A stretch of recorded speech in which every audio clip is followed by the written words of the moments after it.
All right, Nick. Coming into the middle of the ninth, which means one thing.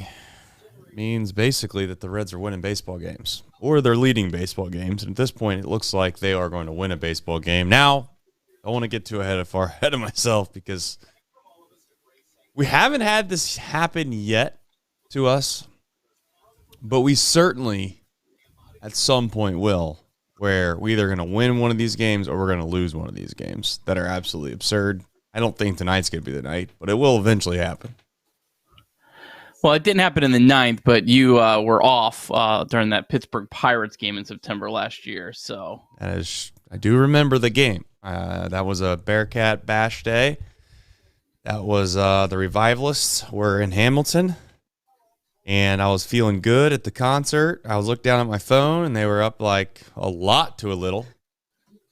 And I kept checking my phone, and it kept getting a little bit closer. And then I seen, of all people, of course, Elliot sending crazy text messages in the chat, in the group chat. And I thought to myself, all positive, I'm sure. yeah. I just thought to myself, like, there's no way this is happening, right? Like, I mean, so I look at my phone, and they're still up by like 2 runs at that point, and I'm like, all right, they're up by 2. And then all of a sudden, I look back on my phone, and it was just, yeah. I think I actually went and got some more, beverages. I think at that moment, and just could not believe that actually happened. So, yeah. Saturday. That was a Saturday in Cincinnati. Is what that was. Yep. That was a tough one. Today's gone a little better, though. Yeah, it definitely has. It definitely has.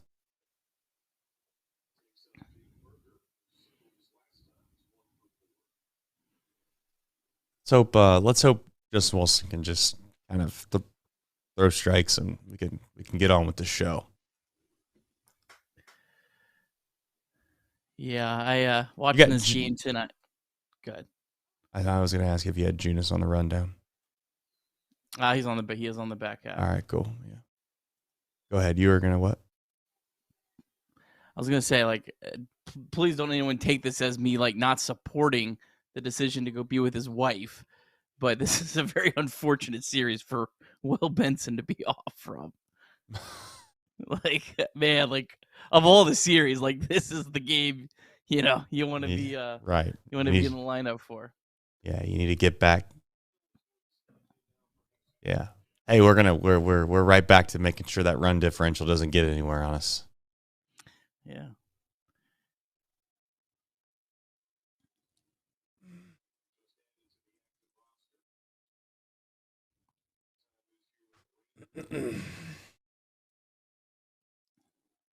Chat. Glad to see you guys are in here as usual. Just some are just not happy, and some are. People aren't happy tonight. Man, we're really down bad. Yeah, I think there's some people that aren't going to be happy for the rest of the season, which is fine. I get it. Oh, no, we don't do injuries. Not injuries right now. Come on.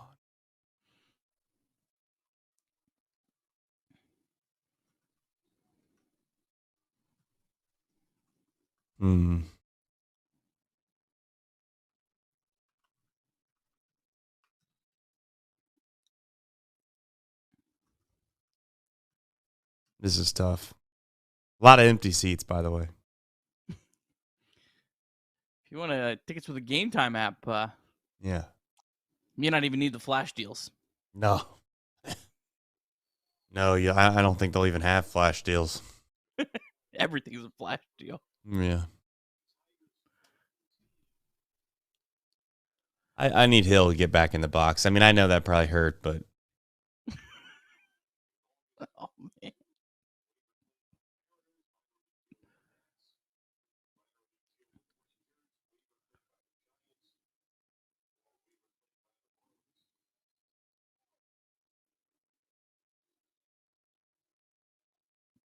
I mean, come on.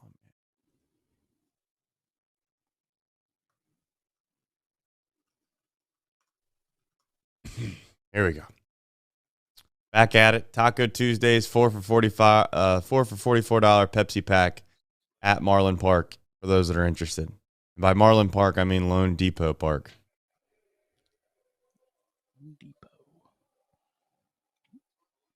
That's 2 of them.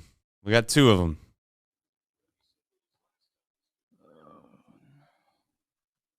We got 2 of them. The only thing standing between us and a show is Jonah Bride. The old dog. He's got some new tricks. Clear glasses. Gray bat. White shoes. Pure swag up there.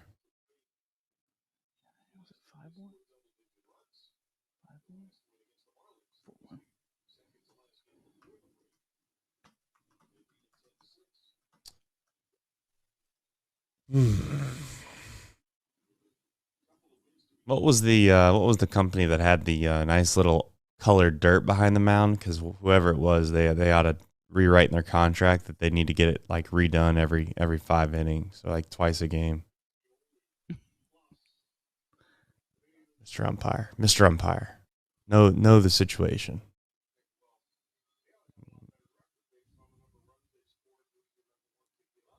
Please call strikes. A lot of those mounds have like a TV one, like a graphic. Yeah, one. fake one. Yeah. Yeah, I think that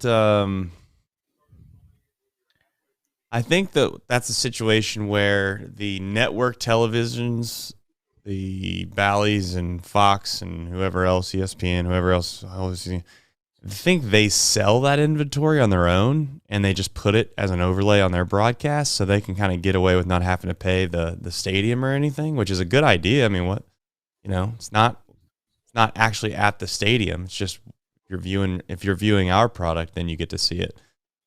The good news is with that on the mound like that is that you can't really take that away if you're a network broadcast because it's too close to the rubber. Can't really hide that. I can't remember what the ad was, but my son saw something that was an ad that he liked, and he was like, "I want to go see that." And I'm like, "That's not actually." I was trying to explain that that's not actually on the mound, and it wasn't. It wasn't clicking. Yeah, I understand.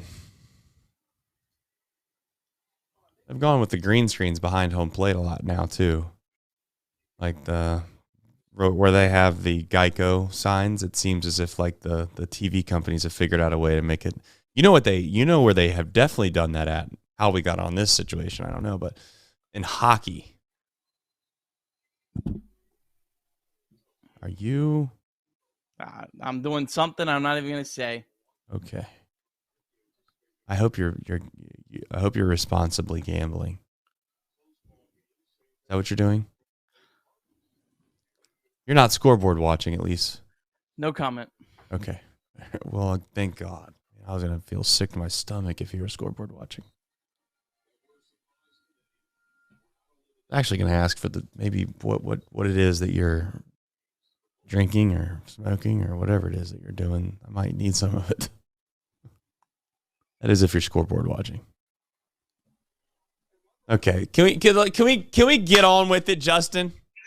Come on. Damn, man.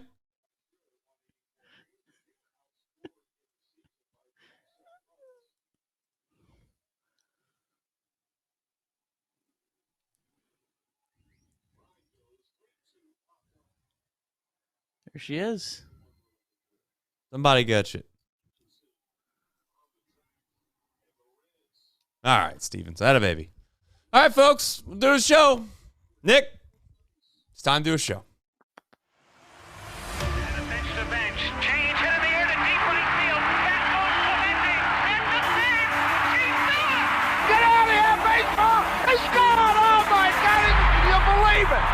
Johnny Bench has tied it up. The Cincinnati Reds win the World Series in 4 straight. It was a sweep. In the dirt, it's a wild pitch.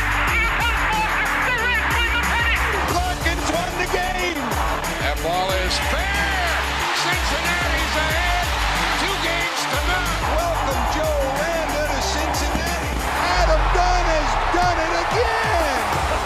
Benzinger backing and calling. And the 1990 World Championship belongs to the Cincinnati Reds.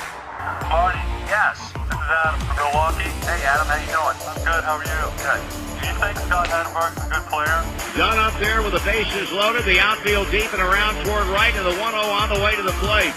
Swung on, long drive, right field, and this one belongs to the Reds. And a high drive, hit back into deep right field. Junior has just knocked the door down for the 500 club. Benson's first home run is a walk-off winner. That ball had a family. And De La Cruz is, oh my goodness, look at this kid run. My, oh my, that is a triple. Matt McClain's first big league bomb. Spencer Steer's first big league hit is a home run to straightaway center field. Joey Votto's done it again. The pitch. Otto swings high in the air. Right field. Yes! He pointed to the dugout to say, I told you. That is Joey Votto's 315th career go-ahead ribby. Only Johnny Bench had more as a Red. And I can't tell you how much it means to play in front of everyone here in Cincinnati as a Red. What a gift. What a tremendous gift. So thank you. Thank you. I think I can speak for all of Reds country. Joey Votto, thank you. High drive. Left center field.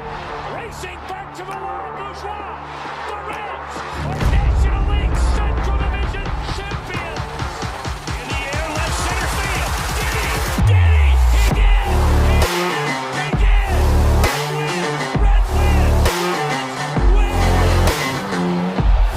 Line to the right field. Judges the first run ever with 4 home runs in a game. Can you believe it? In the air down the right field line. Doesn't have a chance. The Reds have won on a 3-run home run on opening day by Ramon Hernandez. A strike away and out away is Homer Bailey. Ground ball to third. Frazier gloves. Throw to first and Homer Bailey for the second time in his major league career has tossed a no-hitter. Oh, gosh. Oh, are you kidding me? Holy Moses, the second player in major league history to hit 7 home runs in the first 10 games. In the air and the Reds win. What a dream begins to the career of Jay Bruce. All right, Nick, a winning edition of Chatterbox Reds. It's been a while for me to say that because I took a little time off, yes, but then on top of that, when I know you're like, what's going on? It's me. It's me. It's been a while since I could say it's a winning edition of Chatterbox Reds. Nick, glad to see that you're here in good spirits. I've seen you scoreboard watching there for just a moment, so I'm glad to see that you're still doing that. That's a great thing, considering it's August 5th. This would be the time of the year that most people would be scoreboard watching. I am not doing that. I will make a relatively truthful statement. I was watching the Reds today absolutely pound the Marlins, and I started to think to myself, damn, they play these guys 3 more times. That would get them to 4. And they'd have to just find a way to win 4 more, and then I would look like a complete idiot to Kirby, but I got a long way to go. So I'm not sweating it yet, and I hope I'm wrong, to be very clear. I hope you're very wrong as well. Tomorrow will be a tough one. The Reds got a really tough pitcher tomorrow, but good start to the series. Reds continue to beat the living hell out of the worst teams in baseball. So yeah, it's almost like if David Bell had better players than the other team, they would win more games. Something like that, you would think.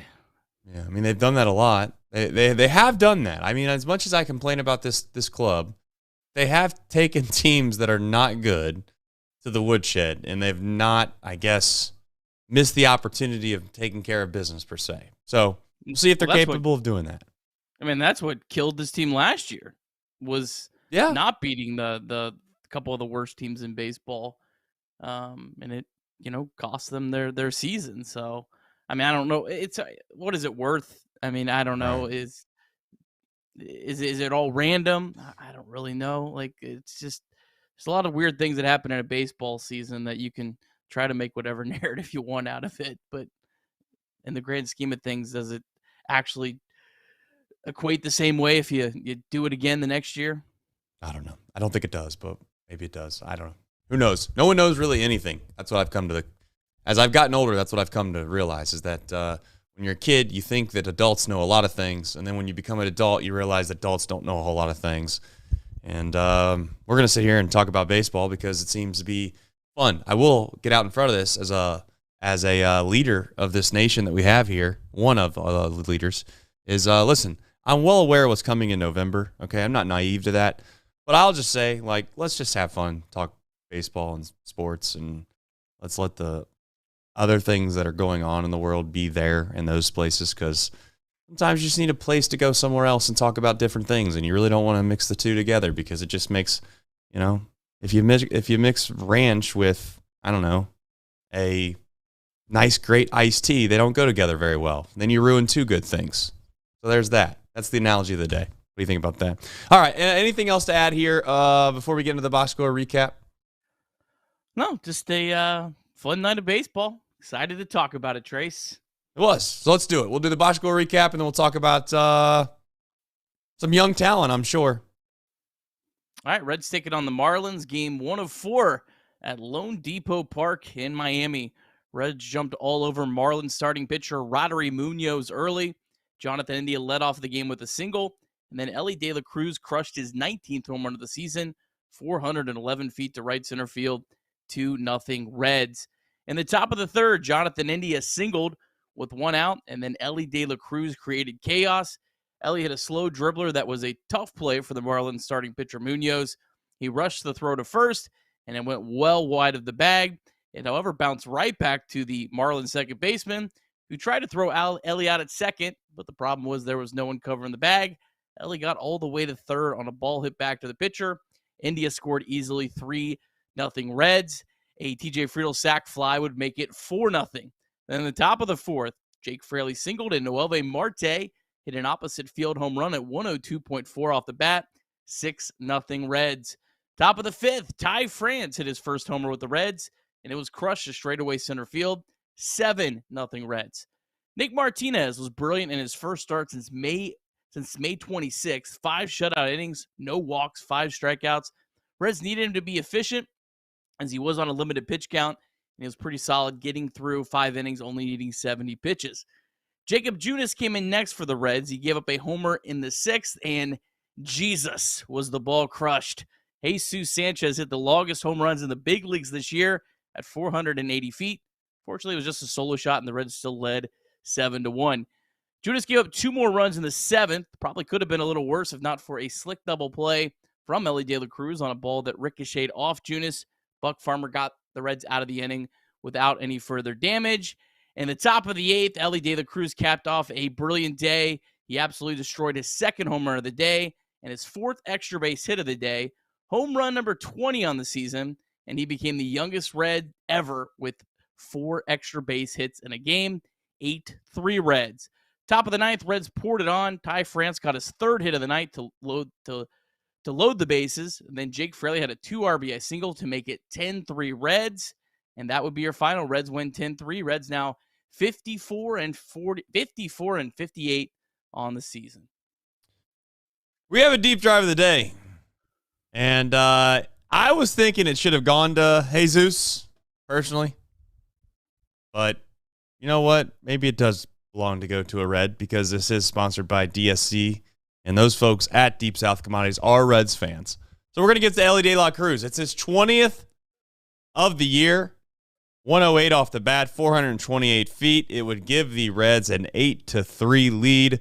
Jumping their win probability a whopping 1.9% up to 98%. And as we all know, that would end up being 100%. The Deep Drive of the Day is sponsored by DSC, and they are a leader in renewable commodities for biofuel production, specializing in used cooking oil collection, aggregation, and sales. Visit www.deepsouthcommodities.com for more information, and thank you to John and his team at DSC. Just asked the poll question of the day. You know, what some folks' maybe favorite summer drink is. Nick, do you got one?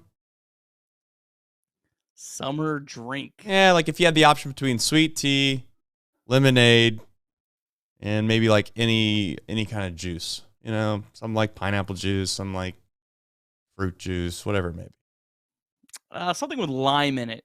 Big You're a lime guy. Yeah. So yeah, maybe a little cocktail, some gin with some lime in it and soda. That sounds like a good summer drink. Fair enough. We got a dead heat going on right now. Lemonade is currently in the lead over sweet tea. I just had blank juice, which I knew was stupid, but man, I just didn't want to leave two options, so I made up one. Okay.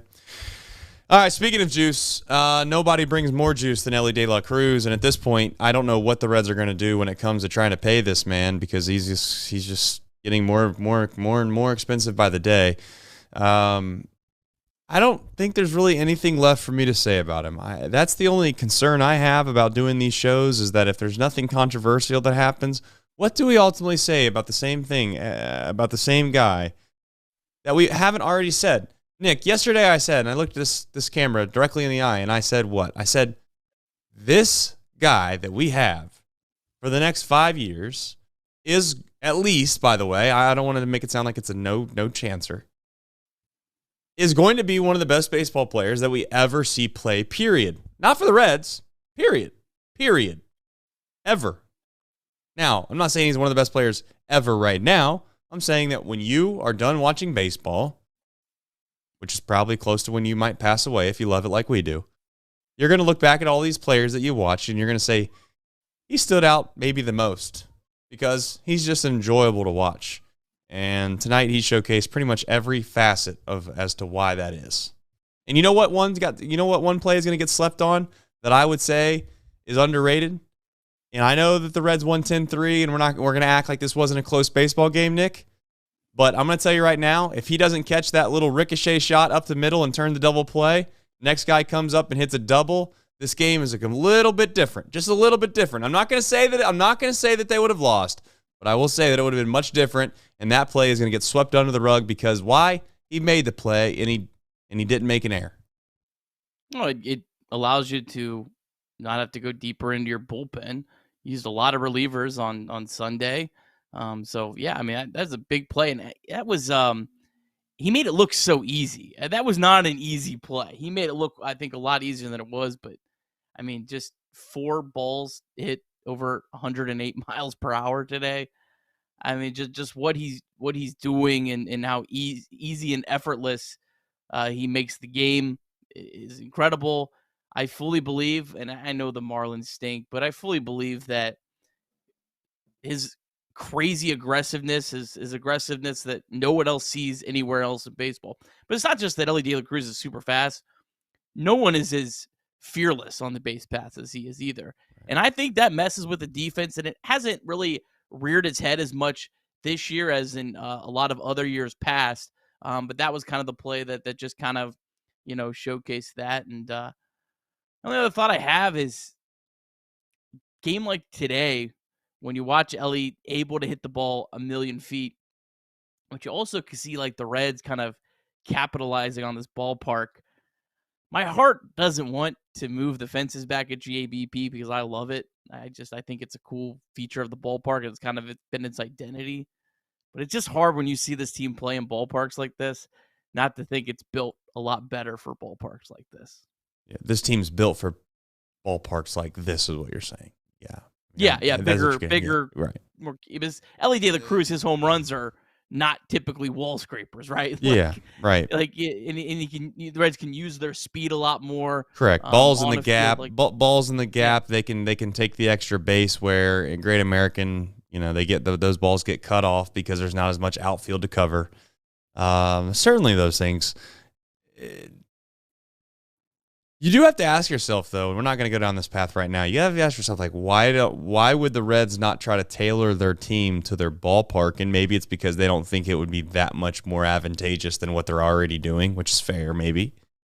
But it does feel like the team that they currently have doesn't really fit the mold of a bandbox. Like, oh, let's find a bunch of guys that can just, hit the ball out of the ballpark and go from there. Maybe they'll morph into that, but they don't have that now. But that's just maybe a discussion for another day.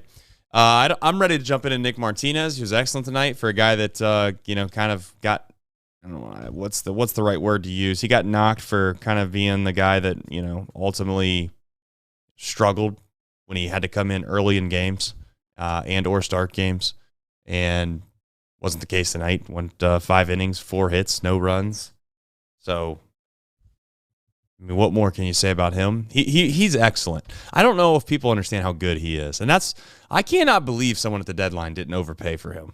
Because I would have been willing to overpay.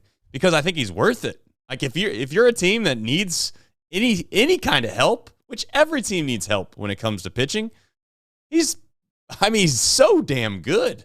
He's very good. And I just don't get it. And maybe the Reds decided that they might be able to keep him with the option, and they didn't want to chance that, and they want to convince him to stay. I don't know, but it is shocking that somebody didn't just completely overpay for him. His underlying numbers are incredible. He's great. Barely walking over 1 batter per 9 innings.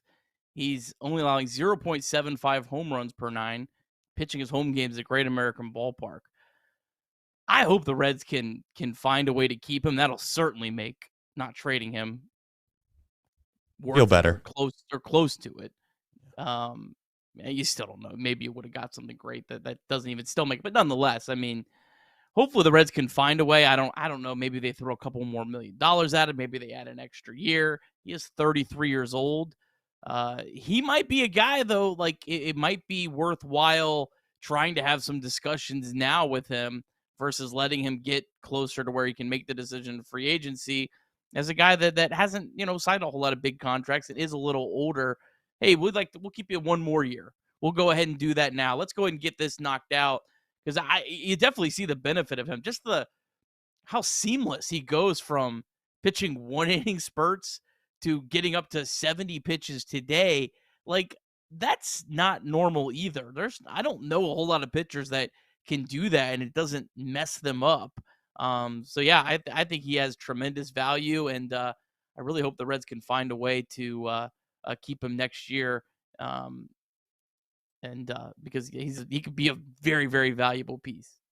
It all comes down to whether or not you believe that he can sustain this for a couple years. And the other thing too would be like, are you willing to risk the chance of him falling apart in what would be basically year 2 after this one, for another season like we had this year, next year, and just know that you maybe overpay slightly, because I think he's outperformed his contract. I don't think that should be an argument at all. If you gave any team in this league that's even relatively close to being competitive, I'm not saying the White Sox, I'm not saying the Marlins and the Rockies, because they probably don't want to do it. But if you gave any of the other teams a chance just to straight up swap the contract, we'll pay him for this amount of money and he gives us this production, they're all taking it. So now it's just a matter of what you want to do with him. We'll see. There's still a little bit of season left. I don't want to get too far down the road here and be like, 100% I want to keep him no matter what. Let's find a way. The only person I feel that way about, honestly, is Elly De La Cruz. I don't know if you can overpay him. And I'll openly say the only way that changes is if injury occurs, and nobody can predict that. So that seems like a bad model to base things around. But yeah, not much more to say about Nick Martinez. I don't know if you have anything left, but other than that, just another excellent performance and gave his team a chance to win, and they did. Yep, absolutely. All right, Noelvi Marte, he's on the rundown and on the first list here for a very good reason, finally. And the reason is that he looked like a relatively competitive offensive player. And even the out that he made was a really good sign. A ball back through the middle, incredibly well hit. Obviously, the home runs would probably got him a little bit on this rundown. takes a ball to right field, stays on the pitch. We'll see. He's been bad. He's been bad, Nick. So it's kind of hard to sit here and praise Noelvi Marte and say, oh, man, he's back. Let's get excited. But at least it's a sign, if nothing else. And I would say this. You were close to saying, hey, I don't give a damn. Just send him to AAA if you want to. I'm just going to say, I know people will disagree with this. If this is where we're at in the season, which I think means probably a dead season at this point when it comes to trying to have playoff aspirations, I want to see what we got. Even if it's the world's worst hitter for the next 2 months, Nick, I kind of want to see it. And maybe that's bad for his development, but I want to see if he's strong enough mentally to get through a little bit of a struggle here. And if he is, then I feel confident going into next year to say, you know what? Yeah, he sucked for about 30 to 45 days, but he really picked it up the last month and a half. You don't get that if you send him to AAA. So, and the same with Matt McLain, too. I want to see him up here as fast as humanly possible. I know some people said shut him down, forget it. So, any other thoughts on Noelvi from tonight and moving forward? Yeah, it just all depends on what you think is most beneficial to him, in my opinion. And Charlie Goldsmith tweeted out that the Reds have been working with him on fixing his posture at the plate. I know that Barry Larkin's been all over where his feet are starting. So, I mean, yeah, and you said it before. I mean, the Reds are more in a Hail Mary stage of the season, anyways. So, I mean, it's almost like if you kind of want hope of this year, Noelvi Marte obviously has a higher ceiling than anyone to get there at third base. Yeah. And if it's good for his development, it's really, why not just keep running him out there and see what can happen. Also made a really nice defensive play, had to spin in this game. He's looked a lot better defensively. Those first 10 games were ugly defensively. Hasn't been a whole lot of miscues defensively. He's felt more like the guy we expected, at least defensively. So it's good that he's at least got over that hurdle. We need to see a lot more at the plate, but it's a pretty good series to hopefully get yourself right and get yourself going. Because what happens to the Reds this year, if he can at least just finish the year strong, I mean, it's a huge feeling going into the offseason, having a Noelvi Marte that you believe in. Yeah, I mean, definitely. Because if not, there's going to be decisions that are going to have to get made from the front office standpoint of what you do moving forward with that position, because I don't think Candelario is the answer at that position either. So, it's and maybe they'll internally have a discussion of what they do with Matt McLain. I mean, wouldn't shock me in the slightest if they decided, you know what, Matt McLain's going to have to play third base because the situation we're in, and Jonathan India is not going anywhere, and we're going to stick him at second base. I'm going to openly say I hate that. I absolutely despise that plan, but if that's what it means, that's what it means. I also want to openly say, too, here before we get going too much farther, that the Reds are in last place for double plays turned. I think that's pretty evident as to why. I think it's pretty very clear as to why that is, and I think it's partly due to the fundamental strategy of the shift within double play opportunities at times, not all the time, but at times. And also, the battery that exists when it comes to turning double plays when the ball's hit to the left side. I'm going to say it that. That's as nice as I can say it. Game time. If you're looking to go to games, specifically in Lone Depot Park, you don't need a loan. I can tell you that right now. If you just watch the game, it looks like basically the Atlantic Ocean right in front of you. Nothing but a sea of blue. And those blues are basically the seats.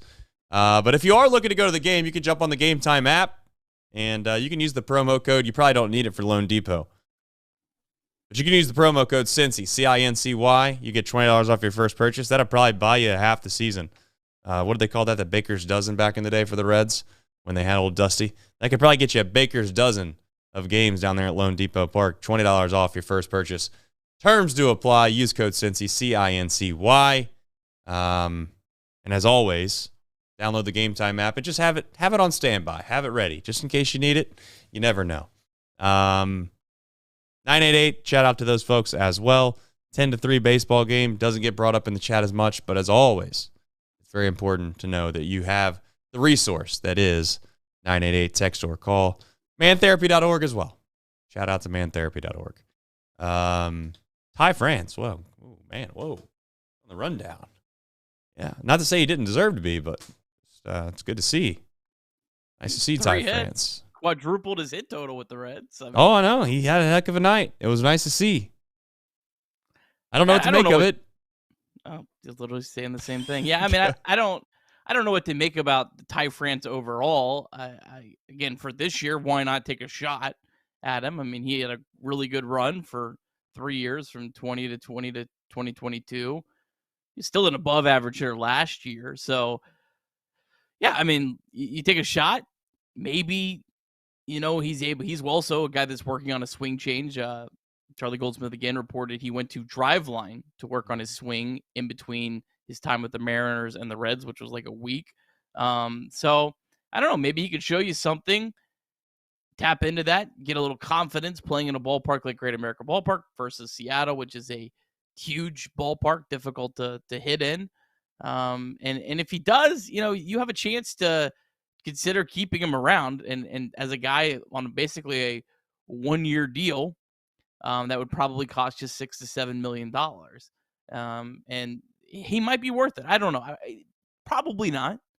But there's an opportunity there. You got runway. You need some hitters. You need some guys that have some upside. He can definitely hit the ball out of the ballpark. So, yeah, I would love to see him get hot here and help the team this year and maybe be a legitimate option for next year. We just give this team more options going into next year.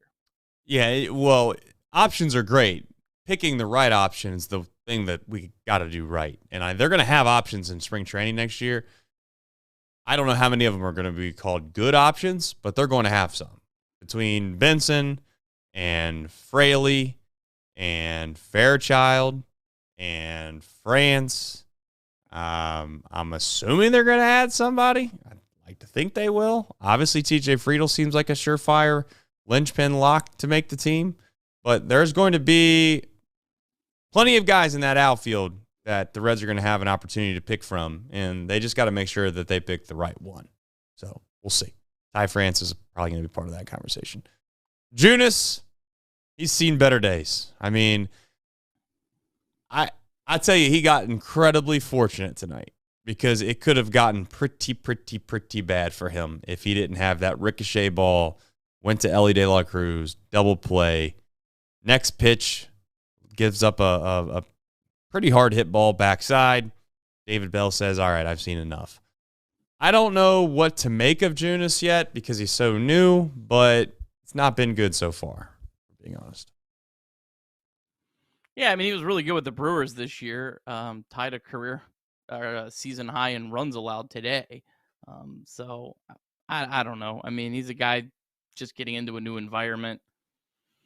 I mean, he certainly needs a little bit of time to kind of see what he is, but interesting. I think this is probably what the Reds are going to do. It was one of the options that I laid out. It seems like the Reds are going to probably try to do Martinez and Junis as a tag team to get through this fifth rotation spot, and it's probably the same as Montes. Now, I mean, if you lose a starting pitcher, then you're down another guy. But right. In the short term, I'm not really sure you're losing all that much. But Junis is a guy, he doesn't walk a lot of guys. So he's not a flashy pitcher by any means. So I don't know. We'll see. But yeah, I mean, not off to a good start for sure. The only thing I would say, you mentioned obviously if you lose Martinez or you lose Junis, then you would be down a guy, but you don't lose anything when it comes to Montas. You lose the ability to use Martinez out of the pen, so you do lose that. Now, how much of that is valuable? I don't know, but I get your sentiment. I just wanted to at least bring up the fact that you do lose the opportunity of using Martinez on a night-to-night basis, and he's been unbelievable. So that's something.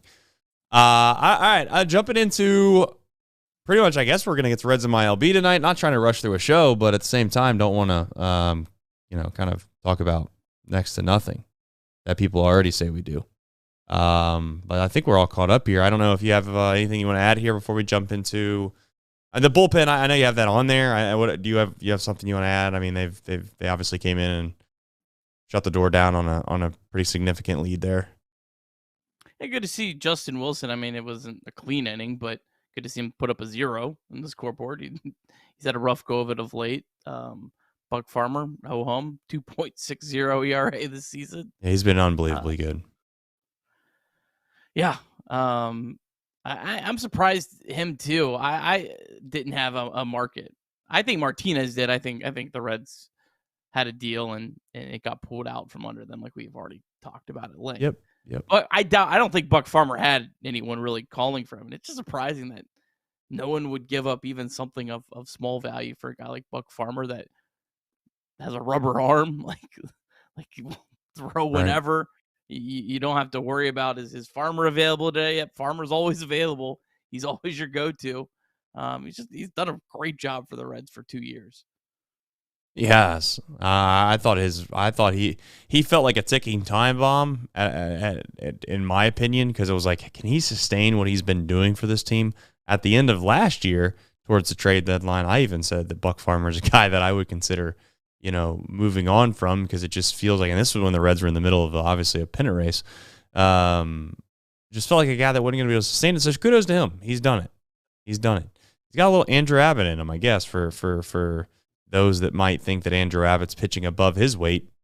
Buck Farmer seems to be pitching above his weight, but if he keeps doing it, Nick, at what point do you just say, all right, I was wrong? He's just a good arm out of the bullpen. So he's getting close to it.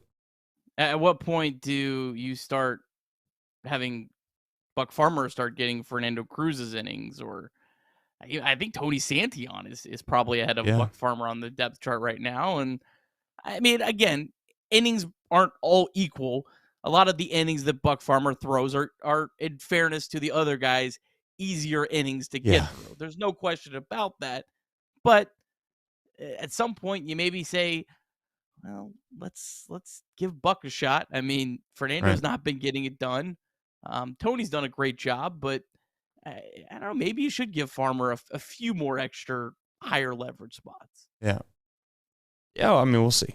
I don't know if they will, but if they do, then we'll find out if it's any different. I just hope that he doesn't get an opportunity and then regression finally meets itself and it just it looks bad on Buck, but we'll find out. All right, Reds MILB, Nick. I don't know how far you got down the beaten path of that tonight. As always, a reminder, Reds MILB in its fullest form is always in the podcast version. You can get the podcast and you can download it each and every single morning, whether it's on your work, on your commute to work. Maybe it's perhaps you're getting off work if you're working some night shift, or maybe you're just sitting around a cup of coffee in the morning. You want to listen to some clips of interviews that Nick does. Perhaps even, you want to hear a full scouting report of Reds MILB. That's the place to find it. But on this show, you kind of get what we would call, what do we call this? We don't want to call it the diet version, but we can maybe call it like the speedy light version. What's the right phrase of usage? Depends on the day. Just depends on the day. It depends on if we have scores go final before we start the show. Today, just the Dominican Summer League, and there wasn't even a whole lot of that. The DSL Reds got canceled today. They get canceled all the time down there. It's kind of wild how many games they get canceled or postponed. The DSL Rojos, they got swept today. The first game was completion of a game from earlier that got rained out. They lost 8-5 to the Dodgers Bautista, and then they lost 7-5 in game 2 to the Dodgers Bautista as well. Nabil Mariano, tough season for him. 0-for-3 what they walked. Did have 2 hits the other day, but yeah, that's it. Sorry, excuse me. I'll run through quick update on kind of where the other minor league affiliates are, since we don't really have a whole lot else today. The Bats, they're 51-55. They're struggling. They've lost 11 of 13. They are 9 games out of a second half playoff spot. Chattanooga, they're 31-69. Somehow they are the exact same spot, 9 games out of a second half playoff spot as Louisville. Dayton, they are 55-47. They have a half game lead for a second half playoff spot. So a really fun team. They're playing well right now. They're looking like kind of that team that I think we thought they were going to be early in the year, with Cam Collier playing well, Carlos Jorge playing well, Hector Rodriguez, Ethan O'Donnell's playing well right now. So that's going to be a fun team. That would be really cool to see that team get into the playoffs, kind of have that team kind of gel together this year. So I do think there's some importance to that. Teams like the Guardians and A lot of the other smaller market teams like the Orioles that have had success, they've kept players together. And I think that Dayton Dragons could maybe be that one team this year for the Reds minor leagues. And then Daytona, they're 48-51. They are a game and a half out of a second half playoff spot. So they're right in the mix as well. They're playing pretty good baseball of late also. All right, and we do have a super chat that just came in from Michael Davis. Thank you for supporting us and supporting this show. He said the Reds really tried to get Travis Rogers. Wow. Anything to add to that? Trevor Rogers. Yeah, I'm reading the super chat like Ron Burgundy. Yeah. I mean, the Orioles gave up a pretty substantial prospect for him. I think it was their number 5 ranked prospect. I think it's just the Reds were looking at a chance to buy a starting pitcher low. I don't think necessarily the Reds think Rogers is a great pitcher, but the cost of a guy that is a league average pitcher on the free agent market is $16 million. We know that because the Reds signed Frankie Montas this year.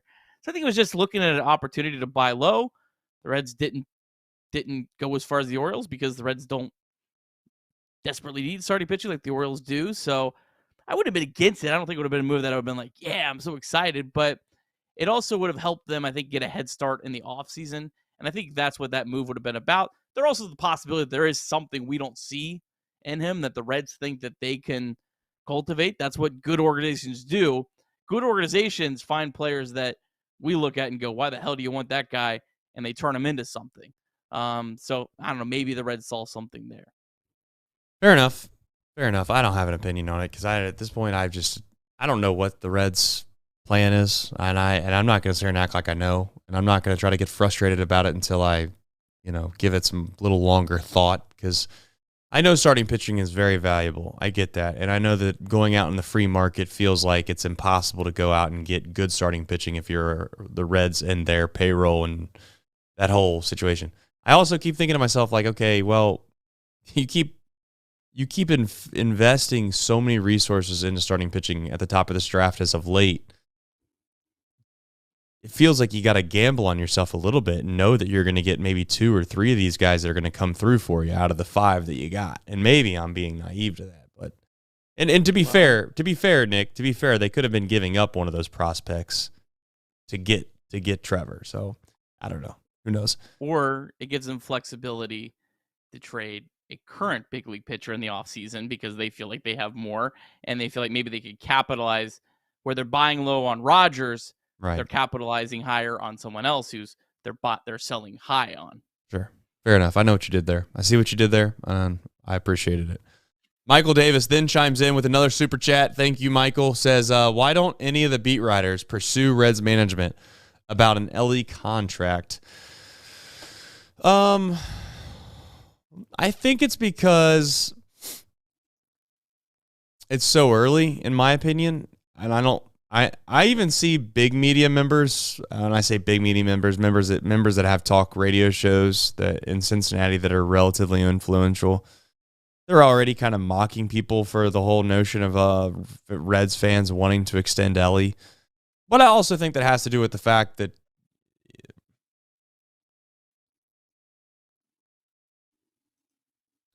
I don't mean this negatively. I just don't know if some of the people that talk about sports sometimes are really privy or they really think through the business side of things and leverage and negotiation, and they understand all the nuances that go into business deals. And I'm not here to act like I know everything about it, but I have probably a little more experience than they do. Doesn't mean I know more, but I just would say that leverage is everything when it comes to getting a deal done. And the Reds leverage, quite frankly, over Elly De La Cruz, and the only thing that they have is leverage. Literally the only thing they have is service time and how long they have this person until they have to wait to go on the free market and get paid a lot of money. So if you have that, I got news for that person that might think that doesn't matter. Every day that goes by is one day closer to losing the leverage that you have. Now, I'm not saying it's an emergency, but I do think it's a little more important than people want to make it out to be currently. I think when you start interviewing players and stuff, like we've had the privilege of doing a tiny bit of, you see how hard it is to ask questions and how you have to try to ask questions that you know you're actually going to get some answer out of. What are you going to get out of that question? Like you're going to get a absolutely generic cookie cutter answer, right? The Reds aren't going to tell you, yeah, we're moving heaven and hell right now to extend Elly De La Cruz, because that's not like good for your negotiations, right? I mean, you don't want to come off to his agent as you're desperate to sign him, right? I mean, yes, it's a negotiation, so you're just not going to get a whole lot out of it. Now, we've both been very clear in saying the Reds should be moving heaven and hell to do that right now. Yes, and they might be. They might be. Yeah, we'll continue to say that every day, whether it's happening or not. I don't think we're going to know. I don't. No, think we're not. We're not going to know. Reds aren't going to let any of that stuff leak. They're very tight-lipped about just about everything. You saw how little news came out about the trade deadline as the Reds, while rumors about every other team is flying. Reds are a very tight-lipped team, and they do that intentionally. So we're not going to have any idea one way or the other. Yeah, unless it's Jonathan India, who might be the leak himself. Yeah. No, listen. I just want. We're on the right path there. We're not going to go down a rabbit hole of this Elly extension tonight, but I do think it's a good question. The simple answer is that the Reds media currently doesn't think that's a big enough deal to move the needle to get clicks. That is until the guy from the Cincinnati Enquirer decides he wants to write an article about how the Reds management are missing an opportunity, and they're going to make a big deal about how they'll do something to do some kind of clickbait article that the Reds are doing something ridiculously terrible by not extending Elly De La Cruz just after a year before that, basically crushing him and saying that he's not good and he has to earn a spot on the team. That'll happen. And when it happens, you can come and just say, wow, Trace, well, you must know something. I don't know something. I just forgot about that. I completely forgot about You forgot that Elly De La Cruz had to earn his roster spot on this team over Tony Kemp? I didn't forget because the guy's a jackass. Anyway, who, what, when, where, and why? Hopefully that made you laugh if you're in the chat and you've been around for a while. If you haven't been around for a while, ask the chat what we're talking about. Go ahead, Nick. All right, probably the toughest matchup of this series for the Reds. Reds going up against right-handed pitcher Max Meyer. He's officially 2-1, 3.81 ERA this season. It's kind of been a journey for him to get there. He only has 5 career big league starts. This guy's currently the number 79 ranked prospect in baseball, number 3 overall pick in 2020 out of Minnesota. In fact, he was the second highest draft pick in Big Ten history. So Meyer made his big league debut in July 2022, but then unfortunately in his second career start, exited the game after only getting 2 outs and ended up needing Tommy John surgery, missed all the remainder of 2022 and all of 2023. Now this year he was coming back. He made the Marlins opening day rotation, but it was more out of necessity. He was brilliant, went 2-0 with a 2.12 ERA, but then he got optioned down to AAA. The Marlins said it was to limit his innings. In fact, they only pitched him once a week down at AAA, and he didn't go more than 4 innings during his first 10 starts. They were just completely limiting his innings. He started out really rough at AAA, went 1-3 with a 4.34 ERA, but then he had a 0.95 ERA over his last 4 starts before he got promoted back up to the big leagues on July 27th. He's only made 2 starts. Hasn't gone great. ERA of 7, but that was at the Brewers and at the Braves. He's given up 11 hits and 4 homers and 9 innings pitched. But obviously a very talented pitcher. Relies on 4 pitches, a slider, 4-seamer, changeup, and sinker. Fastball averages 94. It's topped out at 96.5, and that slider is absolutely filthy. So who knows what the Reds will see tomorrow in Meyer, but a very talented pitcher for sure. Nick Lodolo looking to rebound. He tied a career high with 8 runs allowed in his last start against the Cubs. It's also just the second time in his career that he allowed double-digit hits. Lodolo has a 1.69 career ERA in 2 starts against the Marlins. Now, as noted, if you listen to the podcast this morning, Marlins are 8-30 this season against left-handed pitching. So if there's ever a time to get yourself back on track for Nick Lodolo, Now's the time. It's tomorrow. All right. Well, we have traditions. We'll keep them up. Might as well keep them up. Just that way they can't say that we quit when the going was good, or when the going was bad. They can't say we quit. Nice job. Very nice. Let it rip. Oh, there it went. Yeah, a little nice little back action there. All right, folks. We back better than ever. You know it. Tomorrow. Let me go try to dunk a basketball. Got to find out where the basketball is. Luckily, I think it's just over my shoulder. Otherwise, I would have been in trouble because I wasn't totally sure where it was. But do me a favor, like the stream before you head out. Thank you to Michael for the supers tonight. Also, thank you to everybody that tunes in after each and every single game. Don't forget the podcast in the morning. Don't forget the podcast in the morning, please.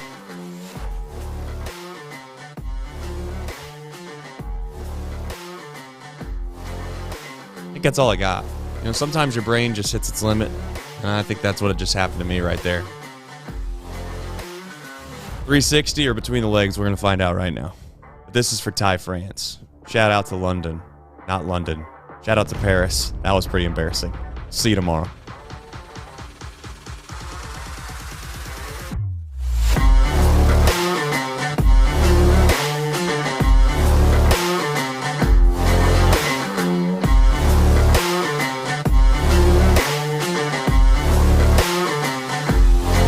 Athlete.